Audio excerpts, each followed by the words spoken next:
Hello, hello. Welcome to Walter's Rear Window, a podcast hosted by yours truly, Maya and Claire. Our podcast is based in Portland, Oregon, and we'll be covering everything from movies and films, trendy local food spots, to whatever else pops into our mind.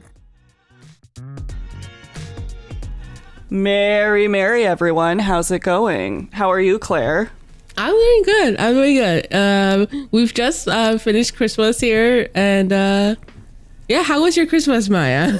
It was good. This was such a crazy year, I think, because November's always an insane month for me, just because it's like Wyatt's birthday, it's the start of the holidays, and it's just like kind of a hectic month.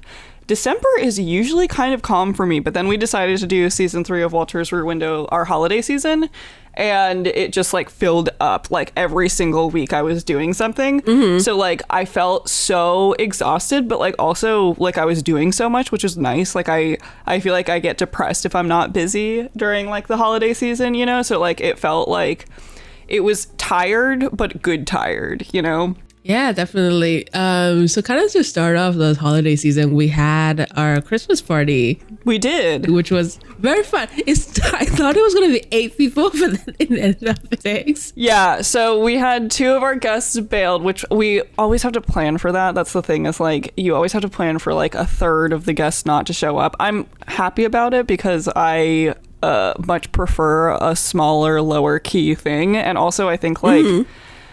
just the tone of the day that we ended up throwing it on was kind of a bummer because of stuff that was going on at work. And so it was just like a little bit more bleak than we had hoped, but we still made it a jolly good time as much as we could. Yeah, let's see. What did we do? We served a bunch of different food. Yeah, we started planning like a month in advance. Yeah. Yep. So Claire and I both made dishes. I did a cheese fondue with Swiss Gouda and one other cheese now I cannot remember for the life of me. But it was really good. Oh, Gruyere was the third cheese. And it was good. I liked it. I made it a little too early, so like I should have waited later, but live and learn. And then I got like a little veggie platter and a charcuterie board, and Claire and I both made drinks and invited everyone else to bring drinks. And so it was like it was almost potluck style, but like with food provided. And it was, it was a good chill time. Yeah, and I took care of all the desserts part. Like I got like a chocolate fondue going, and then I also got the cake and some cookies and marshmallows and whatnot and strawberries. And one of our friends brought in 3 cartons of eggnog. Yes. One of our friends who we invited brought it. It's funny because like I don't like eggnog. She's funny. Her and I like have very different taste in things. And so like it's hard to throw a party that will satisfy the both of us because one of us will always be like, I don't really want that. And so it was kind of funny because she kind of walked in and she was like, I'm not eating any of this food. And then just like drank her vegan eggnog. And I was like, okay, you know what? You just have the eggnog. Like, wait, that was vegan eggnog? Yeah, it was coconut milk eggnog. But yeah, so it was kind of funny because like we all had like different ideas of how we were gonna do this. So like when we got in there, we like started unloading everything and setting everything up. And then Andrea and her girlfriend showed up and we started like just hanging out and chatting. And it was a good time. They brought their eggnog, and then Jennifer came, and Jennifer brought a big old bottle of Prosecco, right? Yeah, it was very good. It was super good.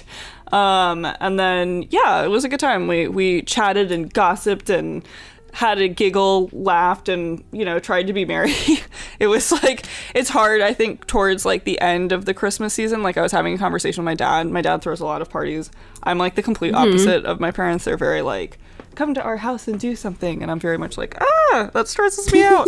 It's just like so far out of my comfort zone. But I was talking to him about it, and he was like, yeah, no, it's hard because like, especially like with holiday parties, you almost want to throw them in like November because that's when people are like still excited about like Christmas by the time like the week of Christmas comes around, like everybody's just tired of it. And I was like, no, I get that. Like, I was like, I kind of feel that. Like, I think like it was also such poor timing because of the work stuff, like everything that was going on at work. I was just like, oh no. Like when I saw Jennifer walk in, I was like, oh no, she looks kind of sad. Like, what's wrong? You know, best laid plans. Yeah. Yeah. I don't know if we will be throwing a holiday party this next year. I think if anything, we would just be going to a bar. Yeah, like we did with Hey Love. Yeah, I had a lot of fun doing that. It's much less stressful, and everyone can kind of like flow in and do their thing like on their own time. Yeah, it might just be a bar next year. Well, there's I see one that's like advertised all the time as like the place to go during Christmas time that I've been curious about for a while. And then there was one that Fred told me about too. That's like a tiki bar that like they deck out in Christmas gear during the like December, November months. Okay. And he was like, it's a really good time. You should totally go. Yeah. That like champagne place should be open by next year. Yes, exactly. So we'll have options. The one that replaced Teenies. Mm-hmm. But yeah, it was very fun. I think it was the perfect amount of people, to be honest. Like, it wasn't like... Yeah, no, I was like, I wish our other guests had arrived, but I also get it. You know, like, I'm like that too. And I think, like, in review of the night, like, we had a good time hanging out together. Yeah. So it was nice. Yeah, it was nice. Yeah. And then what did you do for, like, Christmas itself? The actual Christmas, so let's see. The actual, like, holiday weekend, Wyatt and I went to the coast in Florence, Oregon, which this was like my third time at the coast, but like I've never been to Florence specifically. Florence was a ton of fun. It was so beautiful. Like, it was really gorgeous. It was this weird... my Christmas gift this year was this trip, December 22nd through the 24th. We were at the coast, and he rented us this like cabin on the top of this like giant cliff in the middle of the forest, and it had this big like clawfoot tub and like stained glass windows and stuff like that. So it was like very like that's very pretty. It was gorgeous. It reminded me so much of did you ever watch A Series of Unfortunate Events? Oh yes. Okay, so do you remember Meryl Streep in that movie? Oh yeah. It reminded me of her house. So like it was so much like that, and it was gorgeous. But it was so high up on the cliff, and the weekend that we went was so windy that like the house was like shaking. Like the entire house was like rattling back and forth, and it was so windy that the following day, like there was a big long winding driveway, and the following day there were trees that had fallen down from the wind all over the place. So it's a bit treacherous, but it was gorgeous. Like, it was really beautiful. It had all these wood burning stoves, and we got to like just kind of hang out. We brought a disposable camera, took a bunch of pictures, just like relaxed, made fires, went to eat seafood. It was a good time. Yeah, that sounds really nice. It was lovely. How was your Christmas? What'd you do? I just mostly stayed home and stayed with Snuggle. I got Snuggle this Christmas tree bed that she is now completely obsessed with. Like, in the middle of the night, I could hear her like jumping around on it. That's the best. I love that. Right now, she's like in it right now, tearing it apart. But yeah, she's very happy with it. But I saw a double feature of Nosferatu and A Complete Unknown at Cinema 21. Oh, you saw both of them? Was it good? I saw both of them. Okay, wait. Actually, which one was better? I think Lily Rose Depp might have won this one. Really? Good for her. Yeah, I like the vampire movie a lot better. Here's the thing. Like, I'm not a big... Well, actually, I don't have any connection to Bob Dylan. Like, I don't listen to his music. I just know of him, and I know he's very famous. Yeah. And yada, yada, yada. So the plot of the film, or at least like the major conflict of A Complete Unknown, is about Bob Dylan switching from acoustic guitar into like electric guitar. And this is so funny because I have no background for him either, and I'm like, that sounds ridiculous. That's a ridiculous plot for him. So he started out as like a folk singer, and I guess folk singers are very about like natural, and like they use like acoustic guitar and natural instruments, and then I guess Bob was like feeling himself and just wanted to go electric and, be more free because he wanted to go electric. And I guess like a lot of people were upset and like they were booing him at his shows and whatnot. And that was the whole conflict of it. Okay. Wow. It was about him finding freedom in his electric guitar, which I guess like, I don't know. It's just like so, I guess you really need the context for this because I just left the movie feeling like, what is this? Like I don't get it. I don't get what the big obsession with, like, why do folk singers only want acoustic guitar? And like, don't understand. How come when he switched to electric, people were so mad that they were like throwing stuff at him? I'm just like, I feel like you really need to be like a really big folk music fan or like a really big like Bob Dylan fan to really appreciate this movie. Yeah, I didn't, but like that's because I don't appreciate Bob Dylan in the way that is so funny. Yeah, so you have to be a fan of Bob Dylan or a fan of like folk music. I think that that's a valid review because like I have zero connection to Bob Dylan and I don't know, like I don't really know. I couldn't name a Bob Dylan song off the top of my head. Yeah. I wouldn't go to this film if I were you. Yeah, so like I don't think I would get it. Like I don't think it would be for. And it's funny because I'm sure there's gonna be like an entire like group of people that's like, what do you mean this was like the most like controversial choice of like ever? And it's like, no, I believe you. I totally believe you. I just don't have the context for it. So like it's not that crazy to me. No, I don't really listen to folk music and I don't really listen to popular music. Yeah, fair. But I don't know. I saw it and I will say I do think I think Timmy did a good job. Okay. Whatever. I don't know. Like, I don't know if like his portrayal of Bob Dylan is really like a good portrayal of Bob Dylan. Because you don't really know Bob Dylan. Yeah, no. I don't really know Bob Dylan. You're like, I guess it was good. I don't know. I feel like, here's the thing. Like, when I saw the Queen movie, which is kind of, or the Elvis film, which is kind of similar to this film, like I don't really know that much about Queen and I don't really know that much about Elvis, but those two films did like a really good job of explaining like I agree what Elvis was all about and what Queen was all about.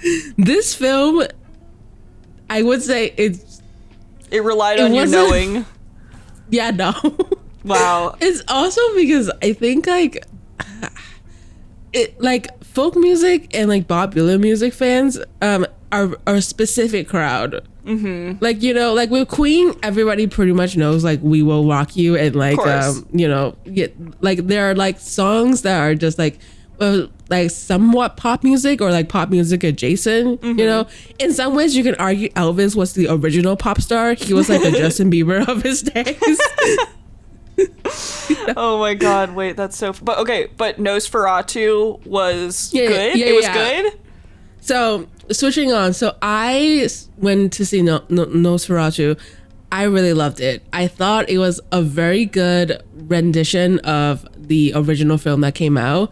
The only thing I thought was kind of funny was the Count our vampire guy, Count Orlok. Okay. Orlok. Orlok. Okay. Anyways, they CGI'd his like special effects. Oh no. I would say I feel like a bald man with like some like vampire features would have been better here. Like just do practical. Yeah. Because I felt like the CGI was made him look a little bit too zombie-ish. Yeah. And so like I feel like if we just did some practical effects, just like enhance the features a little bit to look more vampirish, that would have been better, like a subtle approach, because the whole film is very atmospheric. It's very like dark and edgy and like very like very high contrast, and then you have this like this like vampire that's like clearly CGI'd on that popped off it, which is like feel a little bit out of place. Wait a minute, yeah. Like wait a minute, like that's all right. But I would say I do think Lily is a very good actress in this. I think she did a very good job portraying Ella. So Maya, have you ever seen this film, the original one? No, I don't think I've actually Okay. seen So Nosferatu. just to give you like a little bit of like context going in, so the film is basically about Lily, who plays Ellen, and Ellen's supposed to be like this like very innocent young maiden, and she's recently married, or like she got married, but she was very like lonely. So when she was like a young child, apparently she wanted a companion, and I guess that's how she summoned a demon, which is the Count, to be like her companion, but like she didn't know that. Anyways, fast forward to now that she's grown up and she's married, the Count is kind of like back, and the Count like wants her back, and etc., and it's kind of this is a big spoiler, but Spoiler alert!